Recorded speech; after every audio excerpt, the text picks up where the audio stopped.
반갑습니다. 강의 시작하도록 하겠습니다.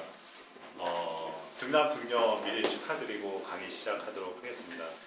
이 시간은 우리 아이가 태어났다라는 기준을 가정해서 우리 아이 이름 짓는 걸 실습하는 시간이고요. 엄마 아빠가 이름 관련해서 좀 궁금하신 사항은 미리 좀 점검을 해드리고 실습을 하도록 하겠습니다.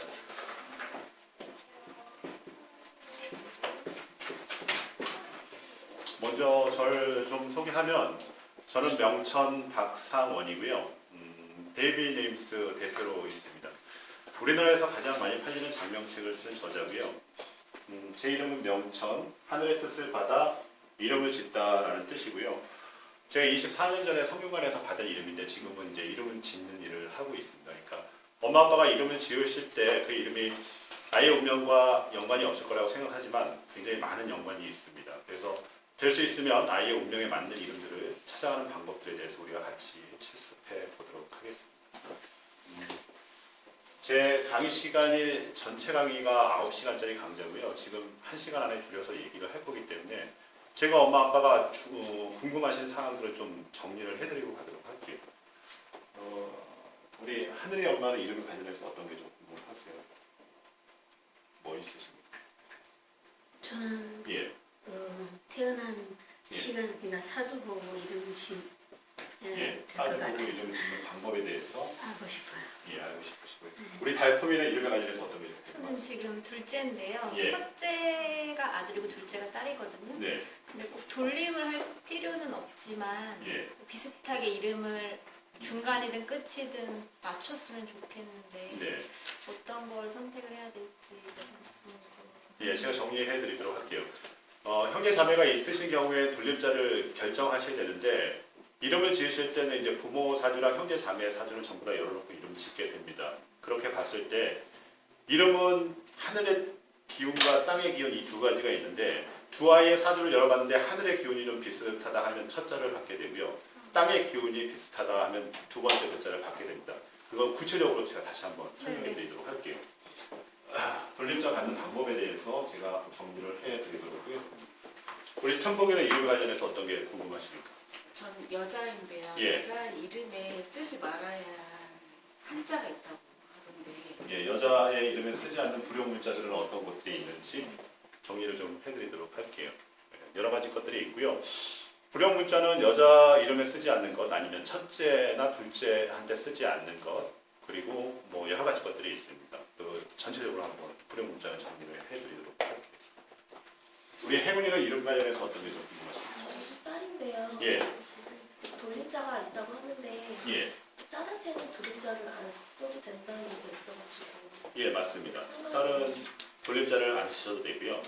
대신에 선조들이 돌림자를 돌릴 때는 목화, 토, 금, 수 이 순서대로 좀 돌렸어요. 그래서 만약 돌림자가 있는 경우에 딸을 돌림자를 어느 정도 맞추고 싶다 하실 때는 만약 돌림자가 목이 들어가는 돌림자를 쓰는 남자아이라면 여자도 목이 들어가는 돌림자를 써서 대신 다른 자로 받는 경우들도 있습니다.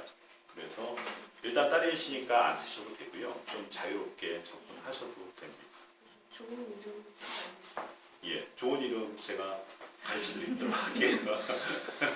예, 세상에는 그렇습니다. 좋은 사람도 있고 나쁜 사람도 있고요.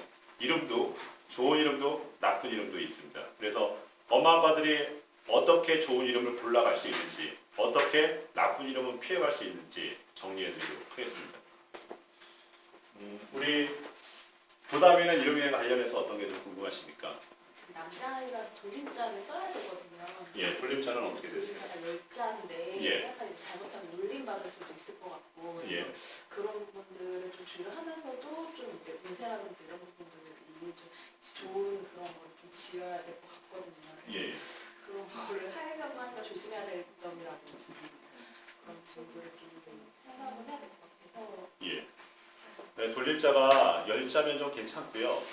뭐 요즘에 돌림자, 옥자, 석자, 돌자 막 많이 안 쓰시잖아요. 열자면 잘 맞춰서 좀 이름 지으시는 거 괜찮으실 것 같고요. 돌림자 꼭 쓰기 힘드신 분들이 있습니다. 너무 세련된 이름 짓기 어려우신 분들은 족보에 올리는 이름은 돌림자를 받아서 올리시고요. 출생신고할 수 있는 진짜 이름은 따로따로 만들어서 가시는 경우도 더 많습니다. 그러니까 조금 두 가지 다 접근을 하셔도 될 것 같습니다.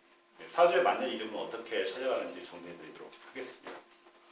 우리 사랑이는 이름에 관련해서 어떤 게 좀 궁금하십니까? 그 뭐지 큰 현자 큰지 얘가 예. 소연이거든요. 소현이요. 네, 예. 이소연인데요. 예, 저희도 그냥 현자로 예, 그거 같이 들어가서 이름을 짓고 싶은데 예. 뭐가 좋을지. 현자는 무슨 현자인지 아십니까? 좀 모르시고요. 예. 그러면은 수현이, 주현이, 뭐 강현이, 뭐 여러 가지 것들이 있겠죠. 엄마 아빠들이 이름을 지으실 때 이런 경우들이 있습니다. 이름은 결정된 상태에서 한자 받는 경우도 있으시고요. 그리고 돌림자를 받아야 하기 때문에 이제 위로 조카들이 있어서 돌림자를 받아야 되기 때문에 한자 정도는 결정된 상태에서 나머지 한자 선택하는 방법, 그리고 그 한자들을 어떻게 배치하는 방법들에 대해서 좀 정리를 해드릴게요. 정리해드리도록 하겠습니다. 예. 우리 프로미는 이름에 관련해서 어떤 게 좀 궁금하십니까? 이름 지을 때 예. 좀 부르기 쉬운 그런 흔한 이름이 좋은 건지 아니면 꽤 이름 이런 게 중요한 건지. 예. 첫 번째 가장 중요한 것은요. 여러분이 꼭 아셔야 될 것은 이름에서 가장 중요한 것은 아이가 살아갈 소망과 뜻이 이름에는 분명히 담겨져 있어야 됩니다. 그래서 가장 중요한 것은요. 첫 번째, 그 이름에는 아이가 살아갈 소망과 뜻이 첫 번째입니다. 그리고 두 번째는 부르기 편한 이름이 좋은 이름이다라고 생각을 하시면 돼요. 아빠의 성과 함께 불렀는데 여러 사람한테 말씀하셨는데 자꾸 상대편이 되물어 봅니다. 그러면 다시 한번 생각하는 게 좋습니다. 예, 그게 두 번째 스텝이에요. 그리고 세 번째 스텝은 뭐냐면 아이의 운명의 결에 맞게 이름을 짓는 겁니다. 그 부분이 엄마 아빠들이 해결하기 어려운 부분이고요. 제가 좀 해결해 드리도록 하겠습니다. 그래서 엄마의 궁금증은 순서대로 하시면 됩니다. 뜻이 먼저입니다. 예, 뜻에 따라서 이름을 짓는 게 맞고요. 우리 튼튼이는 이름에 관련해서 어떤 게 좀 궁금하십니까? 저는 예, 뜻이 좀 좋고 예, 특이한 이름 하고 싶었어요. 예, 좀 특이한 이름. 예. 왜요? 왜 특이한 이름 하고 싶으세요? 그냥 남들 잘 안 쓰는 특이한 이름 한번 해보고 싶어요. 뜻이 예. 좋으면서 특이한 이름. 이제 장명하시러 이제 저희 베이비네임스에 오시거나 저한테 찾아오시면 선생님들도 많으시고요. 교장 선생님, 교감 선생님도 많으신데 오시면 첫 번째 말이 너무 흔한 이름은 좀 피해서 이름 지어주세요라는 게 첫 번째 말입니다. 그러니까 이름 지으실 때 좀 흔한 이름은 좀 피하시는 게 저도 좀 좋은 것 같고요. 세상에서 한 번도 들어보지 않았던 이름 짓는 방법은 좀 어렵습니다. 그러나 예, 도전해 볼 수 있도록 제가 도와드리도록 할게요. 생각하신 이름 있으시면 이따가 한번 말씀해 보세요. 예. 우리 복돌이는 이름에 관련해서 어떤 게 좀 궁금하십니까? 저도 돌림자를 써야 되는 건지 예, 돌림자는 어떻게 되세요? 용자가 좋았거든요. 예. 근데 안 써도 상관없나 싶기도 그런 것도 궁금하고요. 예, 보통 이렇게 장면서 가면은 네. 그때 그 해에 좀 비슷한 이름이 되게 많은 거예요 보면요. 그러니까 그런 식이 아니라 조금 좀 그래도 독특하고 좀 많은 사람 쓰지 않는 그런 거를 좀 알고 싶거든요. 저도 제 이름이 예. 너무 흔한 거예요. 그러니까 뭐 이름은 어떻게 해야 되십니까? 경이요. 경자 밑자요? 네. 근데 제 예. 때는 되게 흔해서 막 학교에 뭐 한 반에 4명 있거나 막 그러더라고요. 예. 그래서 그런 게 되게 싫었었거든요. 네. 저희 조카들도 보면 이름이 다 뭔가 비슷한 또래라서 그런지 되게 좀 많더라고요. 요새는 뭐 물자 이런 게 이렇게 많이 들어가고 네. 뭔가 그런 식이 아니라 개성 있는 그런 이름을 배우고 싶어서. 예, 저도 될 수 있으면 그렇게 이름 짓는 게 좋을 것 같고요. 연도별로 어떤 이름이 출생신고가 좀 많이 되어 있는지는 저희 베이비네임스 co.kr 들어오면 정리가 되어 있습니다. 그래서 1위에서 10위 사이에는 이거 출생신고 많이 됐으니까 좀 피했으면 좋겠다 해가지고 좀 피해서 지으시면 조금씩 더 남들이 짓지 않은 이름들을 가져갈 수 있고요. 그리고 흔하지 않은 이름들 중에 좋은 이름들은 굉장히 많습니다. 그래서 보시면 되는데 제가 쓴 책은 제가 지금까지 지었던 1000명의 이름들을 전부 다 모아두었습니다. 그래서 남자 이름, 여자 이름, 중성 이름, 한글 이름, 여자 영어 이름, 남자 영어 이름까지 한 1000명의 이름들이 있는데 굉장히 특이하고 지금까지 한 번도 들어보지 못했던 이름들이 굉장히 많이 담겨져 있습니다. 그러니까 그런 것들을 한번 기준으로 삼으시면 될 것 같고요. 저도 대찬성입니다. 좀 특이하고 지금까지 없었던 이름을 지어보는 대찬성인데 네. 우리나라 이름의 특징이 좀 있어요. 우리나라 이름의 특징에 대해서 조금 정리를 한번 해드리고 갈게요. 이름은 뭘로 씁니까? 펜으로 쓰나요? 이름은? 예, 한글이죠. 예, 한글인데 이름의 내용을 들어가 보면 뭔가요? 이름은 예, 내용은 한자입니다. 근데 요즘에 엄마 아빠들이 어떤 걸 좀 원하세요? 예. 예, 좀 글로벌하게 발음됐으며 하는 게 엄마 아빠들의 반응이에요. 요즘에 우리나라에서 이름을 이렇게 짓습니다. 그래서 우리나라에서 이름 짓는 게 좀 힘들어요. 쓰는 건 한글이고요. 내용 들어가 보면 한자고 좀 외국에 나가서 좀 자연스럽게 발음됐으면 하는 게 엄마 아빠들의 바람입니다. 그래서 순서대로 좀 정리를 해드릴게요. 한글의 철학적 개념도 좀 정리해 드릴 거고요. 한자 이름을 받으실 때 음양 오행을 어떻게 받아서 사주에 맞춰서 이름을 짓는지, 한자 대적을 하는지 그거 가르쳐 드릴 거고요. 외국에서 사용되는 글로벌한 이름들은 좀 어떤 것들이 있는지까지 말씀드리도록 하겠습니다. 만약 시간이 된다면 예, 정리를 해드릴 거고요. 우리 복돌이는 이름에 관련해서 어떤 게 좀 궁금하십니까? 아, 하셨어요. 예. 예, 좀 우리 반반이는 이름에 관련해서 어떤 게 좀 궁금하세요? 저는 예, 그 이름을 받침 없는 이름을 하고 싶고 예. 그 발음이 유하게 이렇게 되는 이름을 해주고 싶은데 성이 박씨라서 그 기억 받침이 뒷글자에 자꾸 그게 가는 거예요. 박씨 이름 짓기 좀 힘듭니다. 네, 아시죠? 예, 그것도 맞습니다. 계속 지금 1년 동안 생각했는데도 지금 답이 안 나와요. 예, 발음에 받침이 없는 유한 이름을 하고 싶은데 박씨라고 좀 어렵고 예, 그게 고민이에요. 예. 뭐 저도 박씨지만 네, 아시죠? 예. 그럼에도 불구하고 아주 유하고 예쁜 이름 짓는 방법들에 대해서 좀 정리를 해드릴게요. 예, 정리를 해드리겠습니다. 우리 튼튼이는 이름에 관련해서 어떤 게 좀 궁금하십니까? 저는 이름은 신랑이랑 지었는데요. 예, 이름을 짓고 한 번은 이제 아버님께서 해주셨는데 이제 태어난 시기를 보고 그걸 예. 다시 막 바꿔야 되는지 그게 중요한지 궁금해요. 사주가 얼마나 이미 이름은 지어놓은 상태인데 네. 예, 사주는 아직 아이는 태어나지 않았으니까 어, 그래서 바꿔야 할 그 이름을 바꿔야 되는지 네. 바꾸지 않고 그냥 써야 되는지 그게 어. 중요한지 사주가. 예. 세상의 만사의 이치는 순서대로 하시면 별 탈이 없습니다. 아이가 먼저인가요? 이름이 먼저인가요? 확실하세요? 예, 저는 확실할 겁니다. 왜냐하면 한 사람이 태어나면 그 사람에게는 반드시 운명이라는 게 있습니다. 살아갈 삶의 여정이 있어요. 아이가 먼저죠. 그 다음에 뭐가 있죠? 예, 이름이 있습니다. 아이가 먼저고요. 그 다음이 이름입니다. 그래서 우리가 이름을 짓는다라는 것은 아이의 운명에 맞는 이름을 짓는다라는 게 장명이고요. 성명학의 기본적인 개념이라고 보시면 됩니다. 그래서 엄마 아빠가 좋은 이름을 짓고자 하신다면 결국 기준은 우리의 아이가 기준이 됩니다. 그래서 아이의 삶을, 소명을, 운명을 동서고금의 철학들을 통해서 명확하게 짚어보시면 어떤 이름을 짓든 그 이름은 좋은 이름이 될 수밖에 없습니다. 이 이름이 우리 아이의 운명에 맞는 이름이기 때문에 그래요. 근데 만약 우리가 운명을 들여다보지 않고 그냥 좋은 이름만을 짓는다 하면 그럼 이 이름은 우리 옆집 아이의 이름인데도 별 상관은 없습니다. 우리가 하고자 하는 것은 우리 아이에게 맞는 이름을 짓고자 하는 거예요. 그러니까 지금 할아버지가 지으신 이름은 굉장히 좋은 이름 맞을 겁니다. 아마 발음도 굉장히 편하게 하셨을 거고요.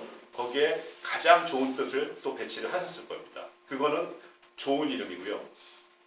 엄마 아빠가 하셔야 할 일은 우리의 아이에게 맞는 이름을 한번 골라보십시오. 그래서 같이 불러보세요. 그리고 같이 고민을 해보세요. 그리고 절충하십시오. 그러면 답이 나옵니다. 예. 여러분께서 이름을 지으실 때 왜 힘드냐면 항상 이름과 이름이 부딪히기 때문에 힘듭니다. 우리 아이 이름은 누가 짓죠? 누가 짓죠? 예, 가족이랑 가족은 다 짓습니다. 예, 친정에서도 짓고 시집에서도 짓고 엄마 아빠도 따로 다 짓고 서로 다 이름에 대해서 얘기를 해요. 근데 사실은 그 이름들 사이에 기준이 되는 것은 바로 우리 아이입니다. 아이를 명확하게 보시면 어떤 이름을 선택해야 될지도 보이시기 시작하실 거예요. 그럼 좋은 이름 결정하실 수도 있고 지으실 수가 있습니다. 그러니까 항상 아이가 기준이 된다라고 생각을 하시면 돼요. 그 기준점에 합당한 이름이면 할아버지가 지어주신 이름을 쓰시고요. 만약 합당하지 않겠다 싶으시면 또 엄마 아빠가 지으신 이름들 아니면 또 장명가가 지은 이름들을 제시하십시오. 그러면서 주의해 하시면 됩니다. 그래서 순서대로 하시면 돼요. 아이의 운명을 먼저 보시고요. 그 다음에 이름을 할머니들 오셔가지고 하시는 말씀이 어떤 말씀 하시냐면 우리 딸아이가 미국에서 아이를 다음 달에 낳는데 이름 좀 지어서 가야겠다고 지금 이름 달라고 막 말씀하시고 그렇게 하시거든요. 근데 저는 절대 이름 지어주지 않습니다. 아이가 태어나기 전에는 이름 지을 수가 없습니다. 아이가 태어난 기준을 해서 아이의 운명을 들여다보시고요. 그 다음에 이름을 짓는 게 맞습니다. 순서대로 하십시오. 그래서 순서 순서를 따르시면 좋습니다. 그래서 보시면 되고요.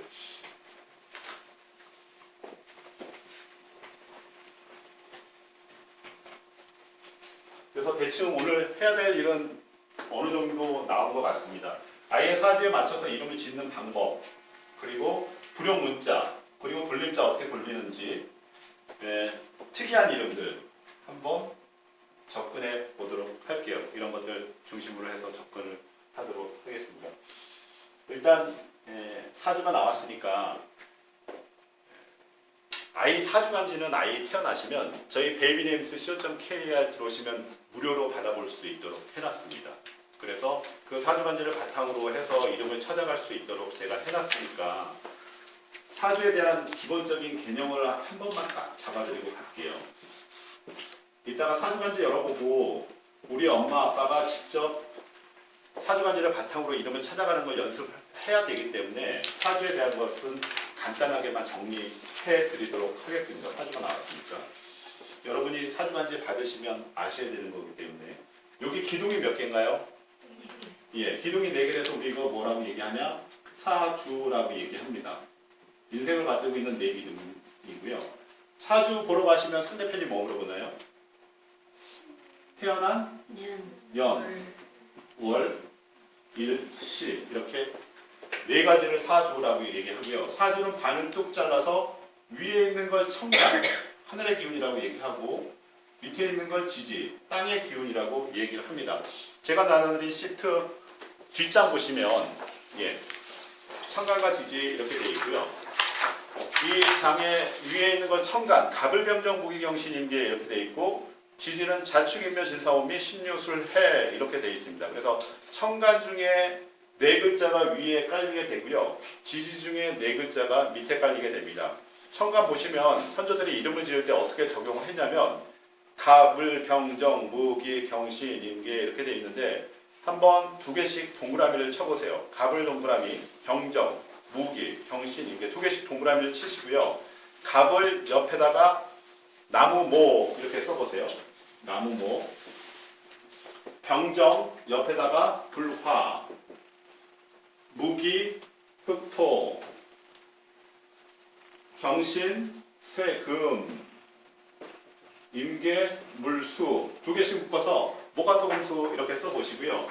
여기에다가 함께 색깔을 한번 써보세요. 나무목, 청색, 불화, 빨강, 흑토, 노랑, 세금, 백색, 물수, 검은색 이렇게 한번 써보시고요. 이 천간이 우리 아이가 태어났을 때 하늘의 기운인데 선조들이 이름을 지을 때 어떻게 사용을 했냐면 만약 우리 아이가 갓날에 태어났으면 우리 아이 이름을 갑돌이, 갑순이 그렇게 이름을 지었습니다. 갓날에 태어났다고요. 그 을날에 태어났으면 뭐라고 이름을 지었을까요? 예, 기물동, 기물선. 예, 개날에 태어났으면 개순이, 계자. 그렇게 이름을 지었습니다. 그래서 이렇게 일단 정리를 해보시고요. 우리 아이들 태어나면 띠가 무슨 띠죠? 원숭이 띠요. 그러면 땅에는 원숭이 신자가 이렇게 들어갑니다. 원숭이 띠인데 무슨 원숭이 띠라고 얘기를 하죠? 붉은 원숭이요.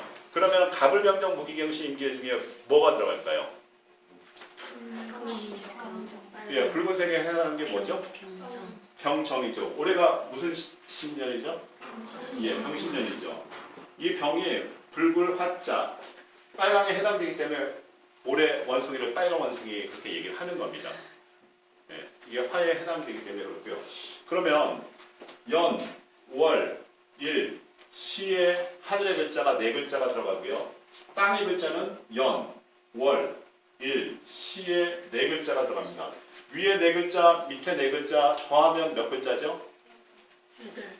예, 8글자. 그래서 우리는 이거를 팔자라고 얘기를 합니다. 사주팔자 보신다는 건 이 8글자를 열어보는 거예요. 8글자를 쫙 열어봤는데 아이에게 관운이 많아요. 그러면은 관운에 관련된 글자들 가지고 배치를 해서 이름을 지어주는 겁니다. 만약 재운이 많으면요. 재운에 관련된 글자들 가지고 이름을 지어주는 겁니다. 이름은 몇 글자죠? 예, 이름은 3글자입니다. 그럼 이제 형제자매 돌림자 어떻게 받는지 말씀드리도록 할게요. 이름은 3글자이기 때문에 천지, 삼지의 이법이 가장 잘 적용이 돼서 이름은 3글자입니다. 첫 번째 글자는 아빠의 성을 따르기 때문에 우리가 짓질 않아요. 그러면은 두 번째 글자, 끝에 글자를 짓게 되는데 두 번째 글자는 우리 아이의 하늘의 기운, 양, 기를 뜻하는 거고요. 끝에 글자는 땅의 기운 이렇게 됩니다. 그래서 음과 양을 맞추게 되는데 우리 아이의 하늘의 기운, 하늘천의 기운은 쭉 가서 중간자를 받는 기본적인 텍스트로 삼고요. 땅의 기운은 쭉 가서 끝자를 기본적인 텍스트로 삼게 됩니다. 그래서 달콤이 이번에 태어날 아이의 오빠 이름이 어떻게 되죠? 차승주요. 승주요? 네, 해도들 승의 기둥주자 사용. 예. 해도들 승자의 기둥주. 오를 승자의 기둥주. 기동주자 네. 이렇게 사용을 하죠. 네.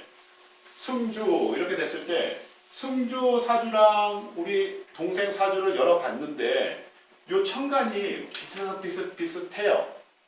뭐 가문이 똑같이 깔려 있거나 아니면은 오행상 목이 똑같이 쫙 깔려 있어요. 그러면은 요자 가지고 돌림자 받는 겁니다.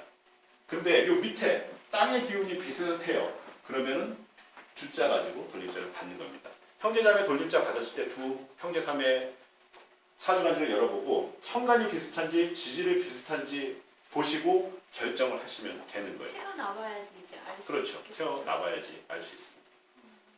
형제자매 돌림자는 대충 감이 오셨습니까? 네, 그렇게 보시면 돼요. 그래서 승주랑 승주 동생은 돌림자 이렇게 받으시면 되고요. 엄마 띠가 어떻게 돼요? 돼지띠, 엄마는 양띠, 자기 띠는 몇 개인가요? 한 개. 한 개요. 여러분 자기 띠가 하나라고 생각을 하겠지만 모든 사람이 태어나면 띠는 4개를 가지고 태어납니다. 태어난 연, 월, 일, 시에 띠가 하나씩 들어가요. 나는 뭐 자시에 태어났어요. 나는 유시에 태어났어요. 오시에 태어났어요. 그렇게 얘기하죠. 그것도 그 사람 띠입니다. 자, 연에 태어난 것은 0세부터 20. 이거는 중년은 20부터 40. 장년은 40부터 60. 말년은 60부터 80. 우리 푸름이 태명 지을 때하고 아기 이름 지을 때하고 한번 비교해 보시면 어느 때 고민을 더 많이 하세요? 이름 지금 왜요?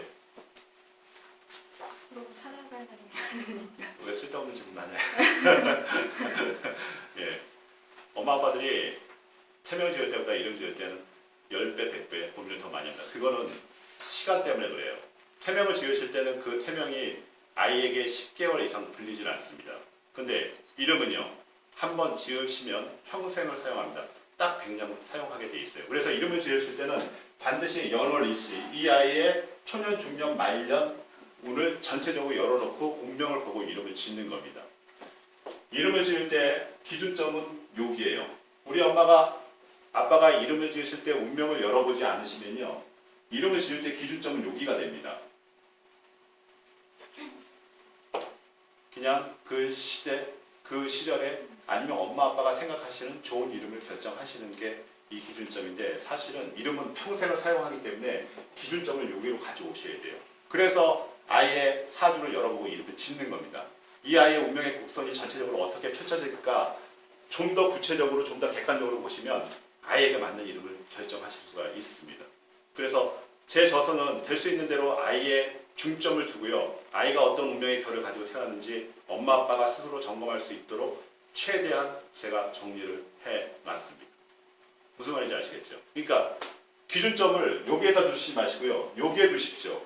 아이가 인생에서 가장 최고의 정점에 다다랐을 때의 기준이고요, 그 기준에 다다를 수 있도록 이름을 지어주는 게 좋은 이름이 됩니다. 그 방법들에 대해서 제가 강의해 드리도록 할게요. 그래서 사주는 이렇게 일단 알고 계시면 되고요. 일단 사주관도 열어보고 실습할 때 보여드리도록 하겠습니다. 이름을 찾으실 때 좀 중요한 게 이제 일주천간이라고 해서 우리 아이의 천간은 이걸 기준으로 하게 되고요. 그 다음에 육치는 사주간지에서 어떻게 찾는지 제가 좀 보여드릴 텐데, 이거는 실습 때 같이 해보도록 하겠습니다.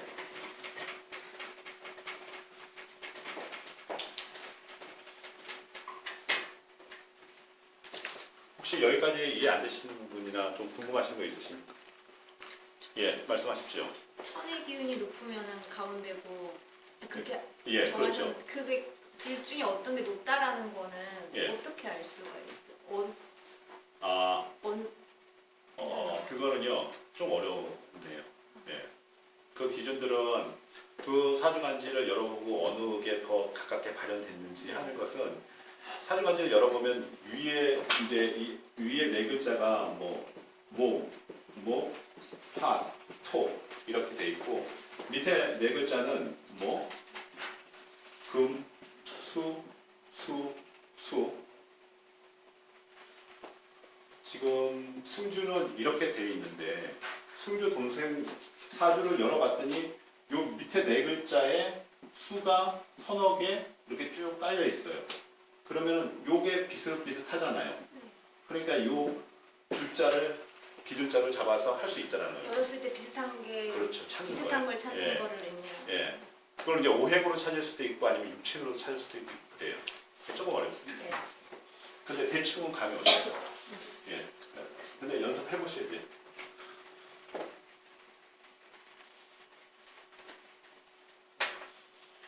그렇게 보시면 될 것 같고요. 사주는 그렇게 정리를 해드렸고, 여러분이 오행에 대해서 좀 아셔야 되기 때문에 아예 오행도 굉장히 이름 지을 때 많이 사용하고요. 오행 정리해드리고 한글 창제 원리에 대해서 정리해드리고 이름 찾는 방법 같이 연습해 보도록 하겠습니다. 오행은 아까 전에 사주간지 열어봤을 때 목, 화, 토, 금, 수를 오행이라고 얘기를 하고요. 목은 봄에 해당됩니다. 자라는 성질, 화는 여름, 토는 한여름, 금은 가을, 수는 겨울 그렇고요. 봄 다음에 뭐죠? 여름, 여름 다음에 한여름, 한여름 다음에 가을, 가을 다음에 겨울, 겨울 다음에 다시 봄, 봄, 여름, 가을, 겨울, 봄, 여름, 가을, 겨울 돌고 돌죠. 그래서 우리는 이걸 행이라고 얘기합니다. 예.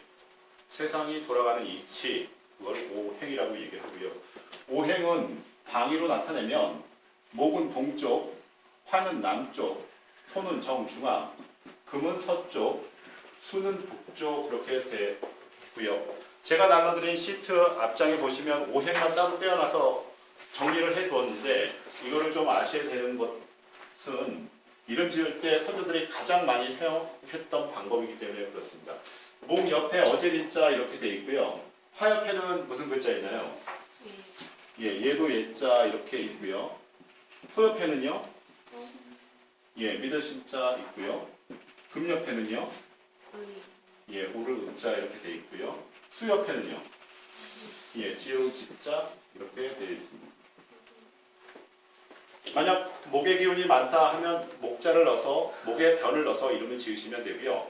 화의 기운이 많다 하면 우리 아이는 소통의 능력이 있어서 화변에 관련된 이름의 글자들 가지고 이름을 지으시면 되고요. 예자 같은 거 들어가도 되고 목이 많다 하면 어질 인자 같은 거 들어가시면 되고 금이 많다 하면 오를 을자, 토가 많다면 신자, 수가 많다면 집자 뭐 이런 식으로 정리가 오행상 글자마다 정리가 되어 있습니다. 그건 제 책에서 찾을 수 있으니까 찾아보시면 되고요. 선녀들의 이름을 지을 때 적용했던 방법들을 한번 정리를 해드릴게요. 이거 서울이라고 생각을 하시고 서울 정중앙에서 동쪽으로 가면 동대문 있습니다. 동대문은 동대문 그렇게 쓰여있지 않고 뭐라고 쓰여있죠? 예, 흥인지문 그렇게 되어 있죠. 요 인자가 동쪽을 대표하는 글자이기 때문에 인자 넣어서 이름을 지은 거예요. 남대문은 뭐라고 쓰여있나요? 예, 예자가 화를 대표하는 글자이기 때문에 이름 지을 때 예자 넣어서 이름을 지어준 겁니다. 서대문은 뭐라고 쓰여있나요? 돈의문 이렇게 쓰여있습니다. 예, 을을 돈독해 한다. 이 을자가 금을 대표하는 글자, 서쪽을 대표하는 글자, 을자 넣어서 이름을 지은 겁니다. 서울 정중앙에는 문을 해서 달진 않고 종각을 만들어놨습니다. 그 종각 이름 뭐라고 붙여놨을까요? 예, 보신각. 이 신자가 토를 대표하는 글자이기 때문에 이 신자 넣어서 이름 지어준 겁니다. 정도전이 조선 개국할 때 이름은 이렇게 붙여놨는데 지금 600년이 흘러서 한번 볼게요. 정말 이름대로 살아가고 있는지, 이름대로 발현이 됐는지. 서울에서 가장 큰 시장은 어디 있습니까? 어디요? 어디요? 동대문 시장. 예. 이 목이 양기, 대표적인 양기고요. 흥인, 인정을 주고 베푼다. 이렇게 이름을 지어놓으니까 여기서는 시장이 섭니다. 또 시장 어디서 쓰죠? 남은 일, 불처럼 일어난다. 얘를 주고받을 때 사람이 시장 가서 돈을 사줘요. 이거 대표적인 양기입니다. 그러니까 시장 서죠. 서대문에 가면 뭐 있죠? 예, 서대문 형무소. 여기 뭐라고 쓰여 있어요? 정의, 사회, 부연, 오를, 옳고 그름을 밝히는 기재를 갖다가 이름을 붙여놓으니까 여기서는 의금부, 서대문 형무소 뭐 이런 것들 가서 섭니다. 이름하고 성향하고 상관이 없을 것 같지만 이름은 반복해서 부르기 때문에 그 성향이 반드시 나타나게 되어 있습니다. 우리가 모를 뿐이에요. 그러면 이렇게 이름을 짓는 것이 과연 합리적인가 한번 볼게요. 그래서 목화토금수를 배치를 해서 아이가 목이 많으면 목의 성향을 받쳐서 이름을 짓고요. 화가 많으면 화의 성향, 토가 많으면 토의 성향대로 이름을 지어주면 그 운명과 그 아이의 성향이 서로 배치되지 않게 이름을 선조들이 지었습니다. 혹시 여기에 우리나라의 한글을 어떻게 만들었는지 아시는 분 계십니까? 예. 목구멍 모양이요. 예, 맞습니다. 발성기관의 모양에 따라서 만들었습니다. 그걸 우리는 뭐라고 얘기하냐면요. 오행, 목, 화, 토, 금, 수 이거 가지고 만들어요. 그리고 또 아십니까? 어떻게 만들었는지? 천지인이요? 예, 맞습니다. 예. 세 가지 입법 가지고 만드는데 천지, 삼재의 입법, 오행의 순리 또 하나 뭘까요? 예? 사람이요. 천지인이 여기 들어갑니다. 예, 여기 들어가고 오행, 천지인 그리고 또 뭐 하나? 예, 음과 양, 이기의 묘. 그래서 우리나라의 한글은 삼재의 입법, 이기의 묘, 오행의 순리로 만들었습니다. 그 한글 창제의 기본적인 원리에 대해서 제가 좀 말씀드릴게요. 왜냐하면 오행이나 그런 것들이 전부 다 아이 이름 지을 때 사용이 되기 때문에 글자는 뭐하고 뭐가 만나야지 글자가 되죠? 예, 자음 플러스 모음. 자는 남자고요. 모음은 여자입니다.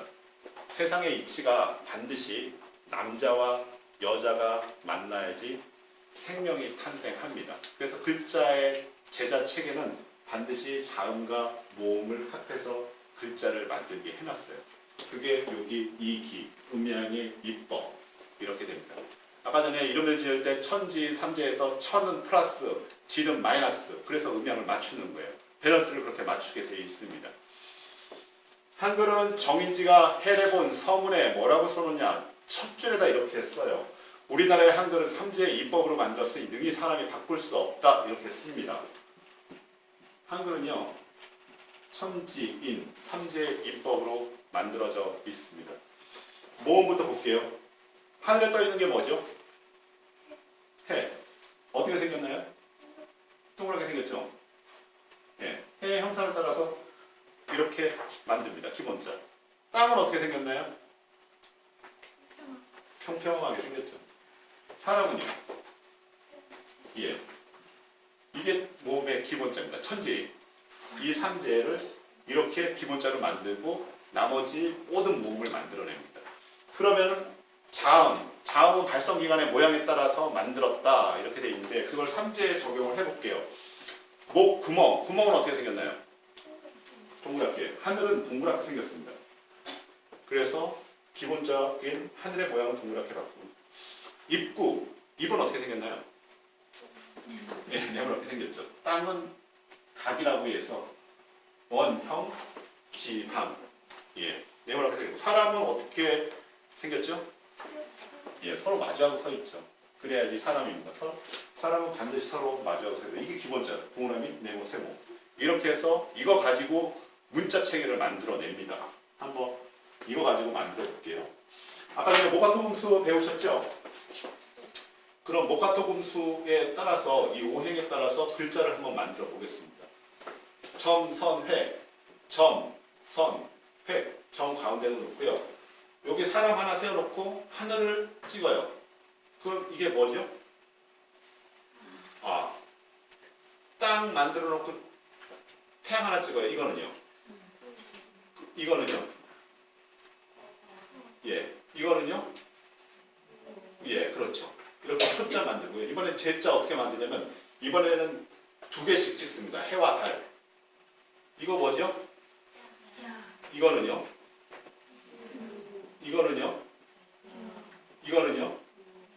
예, 제가 세볼게요.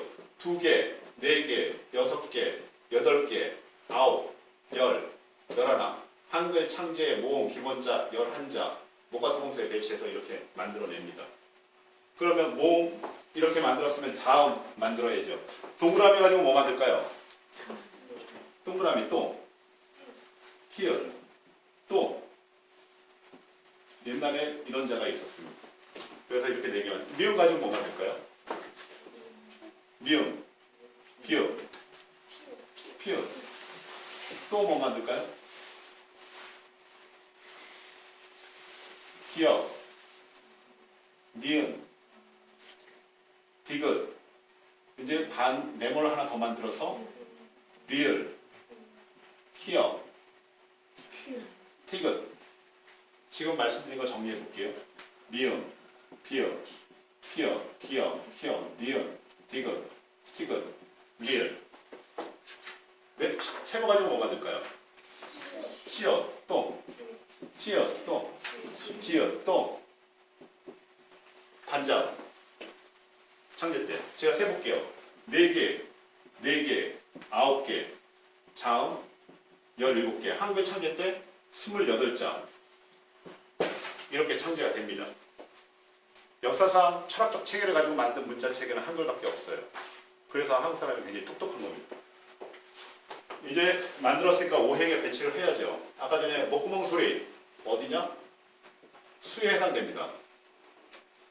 목소리에서 가장 깊은 소리. 그래서 이응, 히읗은 수에 배치를 해요. 그 다음 미음, 비읍, 피읗은 어디서 발성이 되죠? 입술. 그죠? 그럼 토에 배치를 합니다. 미음, 비읍, 피읗은. 기역, 키읔은 니은, 디귿, 티귿, 리은 혓소리, 설. 지읒, 치읒, 치읒은 어금니 소리, 금. 이렇게 배치를 해요. 그래서 오행에 전부 배치를 해가지고 글자 체계를 만들어냅니다. 그래서 3제 이법, 2계의 오행의 순리로 한글을 만들어요. 이름도 똑같습니다. 3제 이법. 우리 아이가 하늘, 땅, 사람 중에 어떤 기운이 많은지 보시게 될 거고요. 아이가 하늘의 기운이 많으면 하늘에 관련된 글자, 하늘에 관련된 발음을 배치하고요. 아이가 땅이 많으면 땅에 관련된 자, 모음, 땅이 관련된 한자들을 배치하는 거고, 그 다음에 사람의 기운이 맞는 사람에 관련된 글자들을 배치해 주는 거고요.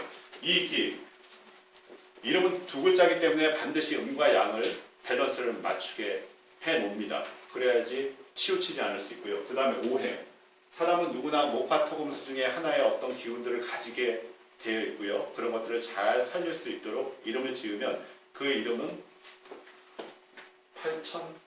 8,800점짜리 이름이 됩니다. 이 8,800이라는 숫자가 왜 중요하냐면 여러분들이 알고 있는 문자체계 중에 한자나 히라가나가 받아 적을 수 있는 소리의 숫자는요. 겨우 300개에서 400개의 소리를 받아 적을 수 있는데 우리나라의 한글은 8,800개의 소리를 받아 적을 수가 있습니다. 한글만 그래요. 다른 문자들은 이렇게 받아 적을 수가 없습니다. 그래서 이 한글 상대의 기본적인 원리 체계랑 똑같이 적용을 해서 이름을 짓는 거고요. 근데 글자는 다시 초성, 중성, 종성을 받게 되어 있습니다. 다시 삼지의 이법을 맞춰요. 예, 중국의 사유 체계는 이분법적 세계관에서 공자가 1편 3절 한 게 주역입니다. 주역은 이분법으로 만들어진 사유 체계예요. 근데 우리나라의 한민족의 사유 체계는 3분법적 세계를 가지고 있습니다. 이렇게 천지인 3제를 통해서 모든 사유 체계를 발전시키고요. 이름을 지을 때 사용을 하고 한글을 만들 때 사용을 합니다. 그래서 기본적인 철학적 개념들은 이 정도까지 알아두시면 될 것 같고요.